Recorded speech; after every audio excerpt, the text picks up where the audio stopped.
Hola. Ens parlarà avui una mica, estem ja a la setmana 8ena, si no m'ho he descomptat, segons els nostres comptes i vostres. Sí. I m'agradaria que ens contareu una miqueta avui vosaltres què sí que esteu fent ara mateix. Ara mateix estem documentant els últims individus de la tercera saca. Fins al moment hem exhumat 25 d'esta saca i ens quedarien 8. Ja vegem com els cantons i la part pegada als perfils ja no hi ha pràcticament os perquè els tenim concentrats en la part del centre i són 8. Els que vegem ara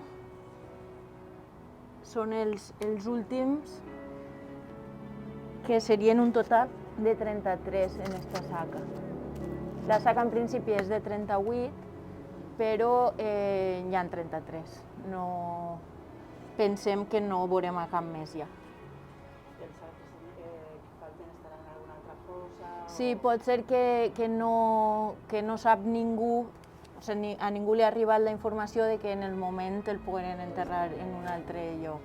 Però és habitual, normalment en totes les fosses, en pràcticament totes, i totes les saques falta algun. O sigui que en alguna fossa sí que ens ha eixit una saca completa, però el més habitual és que falti algú que ningú sap què va passar en aquell moment. I què esteu fent? Conta'ns una miqueta d'aixòs.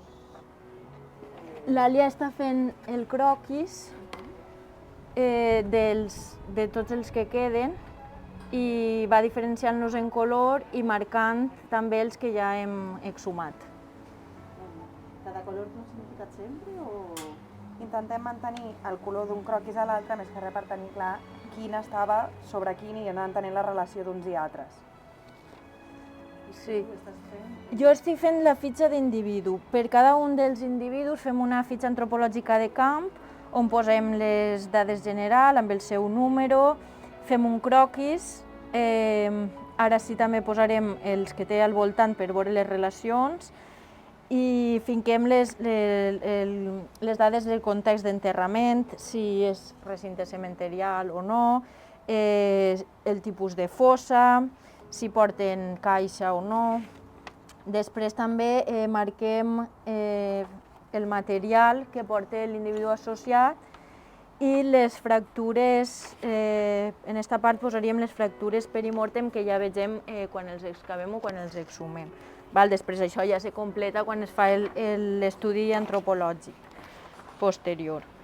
I així tenim un inventari dels ossos que també anem marcant quan els traguem per a tindre clar que hi són cada un dels ossos de cada individu i que no es quede res a fossa.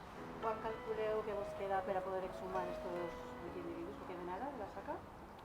En pocs dies, la setmana que ve estarà la saca acabada. Sí. I ja començareu, és d'esperar que us trobarem una altra capa de calç? Sí. Seria normal que apareguera un poc de terra i després la següent capa de calç.